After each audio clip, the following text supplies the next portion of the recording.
एक गांव में रमन अपने परिवार के साथ रहता था। उसके परिवार में उसकी माँ, बहन और पत्नी रहती थी। उसकी अभी नई नई शादी हुई थी। शुरुआत में तो दोनों प्यार मोहब्बत से रहते थे, पर ये प्यार देख कर माँ बहनें दोनों ही अंदर अंदर जलती रहती थी। रमन की माँ और उसकी बहन को लगता था कि वह बीवी के कहने में हो रहा है। एक दिन, माँ जी, मुझे आज बाज़ार में कुछ काम है तो मैं इनके साथ बाज़ार जा रही हूँ। आपको कुछ मंगवाना है तो बता दीजिए। उसकी सास कहती है नहीं और वह वहाँ से चली जाती हैं। और रमन की बहन अपनी माँ के कान भरती रहती है कि भैया तुम्हें पूछता ही नहीं है, वो तो अपनी बीवी के कहने में रहता है। रमन की बहन हमेशा अपनी माँ के कान भरती रहती थी अपनी भाभी के खिलाफ। उसकी माँ उसकी बातों में आ जाती थी। वह नहीं चाहती थी कि उसकी भाभी खुशी से रहे, इसलिए वह हमेशा अपनी माँ के कान भरती रहती थी अपने भाई भाभी के खिलाफ। हमें इन दोनों के बीच फूट डालनी होगी ताकि मेरा बेटा सिर्फ मेरे ही कहने में रहे, ना कि उस चुड़ैल के कहने में हो जाए। रमन की माँ ये नहीं चाहती थी कि उसका बेटा बहू के कहने में हो जाए। वो ये चाहती थी कि उसका बेटा सिर्फ उसी के कहने में रहे। माँ जी, मैंने सारा काम कर लिया है, अब मैं ज़रा थोड़ी देर लेट जाऊँ। चल जल्दी से उठ, रमन के आने का समय हो गया। हमें रमन को ये दिखाना होगा कि सारा काम हम करते हैं, बहू सिर्फ आराम करती है। अरे माँ, तुम दोनों ये काम क्यों कर रही हो? दया कहाँ है? वो महारानी तो कमरे में आराम कर रही है, कह रही है आज मेरा मन नहीं है, आज आप दोनों ही सारा काम घर का कर लीजिए। दया, दया। सारा काम बहू ही करती, पर बेटे को ऐसा दिखाती कि सारा काम वो खुद ही करती हैं और बहू दिन भर सिर्फ आराम करती हैं। सास ने बातें लगाकर बहू और बेटे में लड़ाई शुरू करवा दी। फिर उसका पति उससे लड़ता सबके सामने और उसकी बेइज्जती करता, कहता तुम्हारे माँ बाप ने तुम्हें कुछ सिखाया नहीं? दया परेशान रहती कि इन्हें ये क्या हो गए, ये इतने कैसे बदल गए। अब हर छोटी छोटी बात पर उसका पति उससे लड़ता झगड़ता। ये सब देख के उसकी सास नंदे बहुत खुश होती। उसका पति उसकी बिल्कुल भी कदर नहीं करता था, कुछ भी उसे सुना देता था, उसकी बिल्कुल भी इज्जत नहीं करता था, उसकी इज्जत उतार कर रख देता था सबके सामने।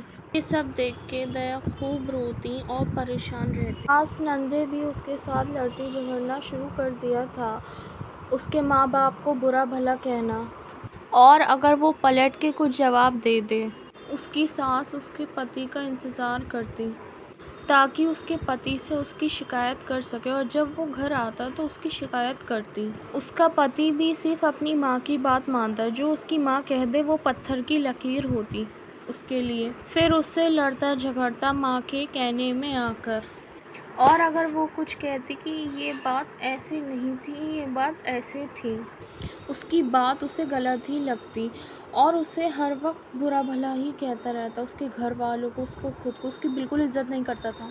हर वक्त माँ बहनों के साथ ही उसका गुजरता था।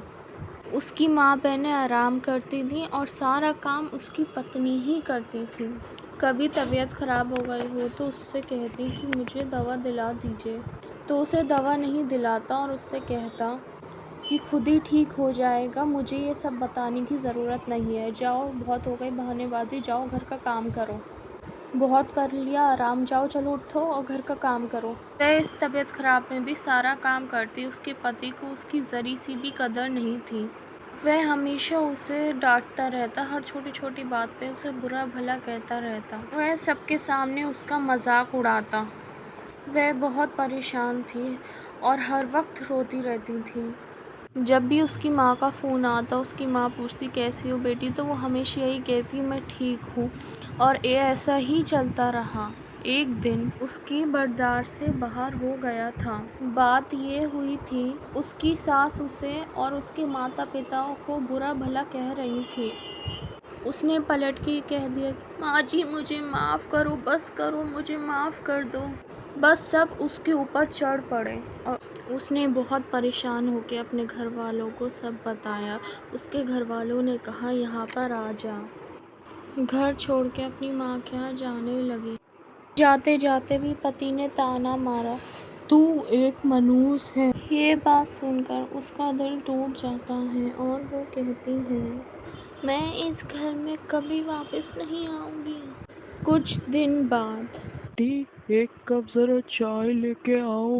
भैया मैंने अभी नेल पेंट लगाई है तो मैं आपकी चाय नहीं बना सकती, और हाँ अभी खाने बनने में टाइम लगेगा, तो अभी आप थोड़ी देर अपना मोबाइल चला लीजिए। रमन को एहसास हुआ कि दया ने उसकी ज़िंदगी में कितना योगदान दिया था। वह उसके हर ज़रूरत का ध्यान रखती थी, उसके लिए खाना बनाती थी और उसके साथ उसका अच्छा समय बीतता था। रमन ने दया को फ़ोन करने की कोशिश की, लेकिन उसका फ़ोन बंद था। उसने दया के परिवार से संपर्क करने की कोशिश की, लेकिन उन्होंने कहा कि उसे उससे कोई बात नहीं करनी है।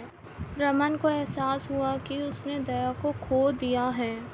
उसने अपनी माँ बहन से कहा, मैंने दया को खो दिया है, मैंने उसकी कदर नहीं करी। रमन की माँ और उसकी बहन को समझ आ गया था कि हमने दया के साथ कितना गलत व्यवहार किया है। उन्होंने रमन से कहा कि हमें दया को वापस लाने के लिए कोशिश करनी चाहिए। रमन की माँ ने दया की माँ से बात करी, लेकिन उन्होंने कहा कि अब मेरी बेटी इस घर में वापस नहीं आएंगी। रमन की माँ ने रमन से कहा, बहुत देर हो चुकी है, दया ने तुम्हें और हमारे परिवार को छोड़ दिया है, अब वे इस घर में कभी वापस नहीं आएंगी। रमन को अपनी गलती का एहसास हुआ और उसे अपनी पत्नी की कदर समझ आई, लेकिन वह उसे हमेशा के लिए खो चुका है।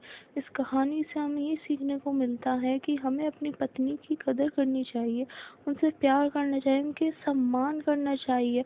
अगर हम ऐसा कुछ नहीं करते हैं तो उन्हें हम हमेशा के लिए खो सकते हैं और बाद में पछतावे के सिवा हमारे पास कुछ नहीं बचेगा। अगर आपको ये वीडियो अच्छी लगी हो तो इसे लाइक, शेयर और सब्सक्राइब करना ना भूलें।